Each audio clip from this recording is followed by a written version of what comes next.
மழையினுடைய தாக்கம் எத்தனை நாள் வரை நீடிக்கும் அப்படிங்கறத இன்னும் விரிவாக விளக்கறதுக்காக நம்மளுடன் இணைந்திருக்காங்க வானிலை ஆர்வலர் திரு செல்வகுமார் சார் அவர்கள். வணக்கம் சார். இப்போ பெரும்பாலும் டெல்டாவில் மழை இல்லை அப்படின்னு நிறைய பேர் சொல்லியிருந்தாங்க. நம்மளுடைய செய்திகளையும் கூட அது வெளியாகிருந்தது.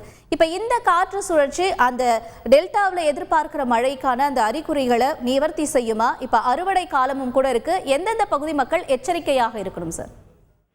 வணக்கம் அம்மா. வணக்கம்.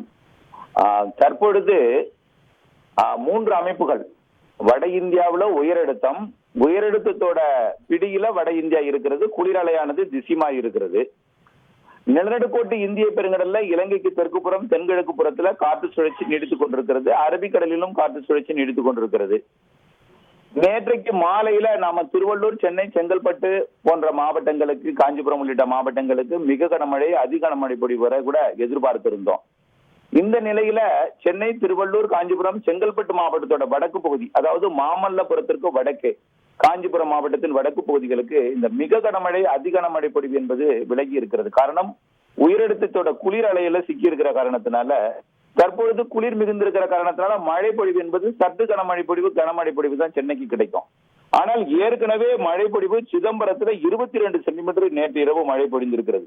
கடந்த 24 மணி நேரத்தை பொறுத்த வரைக்கும் கடலூர் மாவட்டம் சிதம்பரத்துல 22 சென்டிமீட்டரும், சேத்தியார் தோப்புல, அதாவது 221 மில்லிமீட்டர் சிதம்பரம், சேத்தியார் தோப்புல 148 மில்லிமீட்டர், புவனகிரியில 144 மில்லிமீட்டர், காட்டுமன்னார் கோவில்ல 143 மில்லிமீட்டர், கொத்தவாச்சேரி 130 மில்லிமீட்டர், லால்பேட்டையில 121 மில்லிமீட்டர் மழை பொழிந்திருக்கிறது.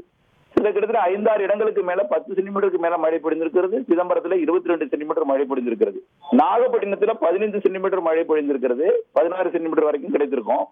இந்த மழைப்பொழிவு வரக்கூடிய மணி நேரங்களை பார்க்கும் பொழுது இந்த குளிரலை பிடியில் இருக்கக்கூடிய செங்கல்பட்டுக்கு வடக்கே, அதாவது வடக்கு செங்கல்பட்டு தவிர பிறகு தெற்கு பகுதியில கிழக்கு காற்றலை, நீராவி காற்றை கொண்டு வந்து குவிக்கிற காரணத்தினால செங்கல்பட்டு மாவட்டத்தோட தெற்கு பகுதி, மாமல்லபுரத்துக்கு தெற்கே வடக்கேயும் இருக்கும், அது கனமழை இருக்கும். தெற்கே மிக கனமழை பொழிவு செங்கல்பட்டு மாவட்டத்தோட தெற்கு பகுதி செய்யூர், அச்சிரப்பாக்கம், மேல்மருவத்தூர் மற்றும் அதற்கு தெற்கே இருக்கக்கூடிய விழுப்புரம் மாவட்டத்தின் ஒட்டுமொத்த பகுதி, ஏற்கனவே நேற்று இரவு பெய்த மழை விழுப்புரம் மாவட்டத்துல விளைந்திருந்த நெல் தானியங்களை பாதிக்கும் அளவில் நேற்றைக்கு அங்கே கூட 15-10 சென்டிமீட்டர் வரைக்கும் கூட மழை பொழிந்திருக்கும். தற்பொழுது இந்த அதிகாலை நேரத்துல, காலை நேரத்துல கனமழை பொழிவை கொடுத்து வருகிறது விழுப்புரம் மாவட்டம் மரக்காணம் சுற்று வட்டாரத்துல. மரக்காணம், அதனை ஒட்டியுள்ள உள்ளே விக்கிரவாண்டி மற்றும் விழுப்புரம், திண்டிவனம் வரைக்கும் நல்ல மழைப்பொழிவை கொடுத்து வருகிறது. அதே போல கடலூர் மாவட்டத்திலும் நல்ல கனமழை பொழிவு, மிக கனமழை பொழிவு ஏற்கனவே கொடுத்திருக்கிற நிலையில இன்னும் கொடுக்க இருக்கிறது. தற்பொழுது செங்கல்பட்டு, விழுப்புரம், புதுச்சேரியை மையமாக வைத்து மழை பொழிவு கொடுத்து வருகிற நிலையில வரக்கூடிய மணி நேரங்கள்ல இந்த உயரழுத்தம் படிப்படியாக தெற்கு நோக்கி நகரும் என்பதனால இப்பொழுது செங்கல்பட்டுக்கு தெற்கே இருக்கக்கூடிய அதிக மழைப்பொழிவு என்பது படிப்படியாக கடலூர், மயிலாடுதுறை மாவட்டங்களுக்கு அதிகரிக்கும். பிறகு மயிலாடுதுறை மாவட்டம், நாகப்பட்டினம், காரைக்கால் மாவட்டத்திற்கு அதிகரிக்கும்.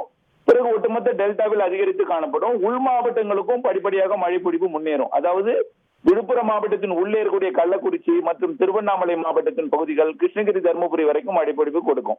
நாளையிலிருந்து அது தென் மாவட்டங்களுக்கும், இன்று இரவே தென் மாவட்டங்களுக்கும் மேற்கு தொடர்ச்சி மலை மாவட்டங்களுக்கும் கொடுக்கும். ஒட்டுமொத்த தமிழ்நாட்டோட மழைப்பொழிவு வரக்கூடிய தென் மாவட்டங்களுக்கு 11ஆம் தேதி வரைக்கும், டெல்டா மாவட்டங்களுக்கு 10ஆம் தேதி வரைக்கும், ஒட்டுமொத்த தமிழ்நாட்டிற்கு 9ஆம் தேதி வரைக்கும் கனமழை பொழிவு இருக்கிறது. குறிப்பாக டெல்டா மாவட்டங்களோட நீர் தேவை பூர்த்தியாகும். அதே நிலையில அறுவடை விதைகளுக்கு தற்பொழுது விதைக்கப்பட்ட, அதாவது அறுவடை செய்யப்பட்டக்கூடிய தானியங்களுக்கு சற்று பாதிக்கும் மழைப்பொழிவு, மிக கனமழை பொழிவு அமையலாம் என்று எதிர்பார்க்கப்படுகிறது. அதே நேரத்தில் மழைப்பொழிவும் பல்வேறு, அதாவது நடவு செய்யப்பட்டிருக்கூடிய இளம் பயிர்களுக்கும் மழை தேவைப்படுகிறது.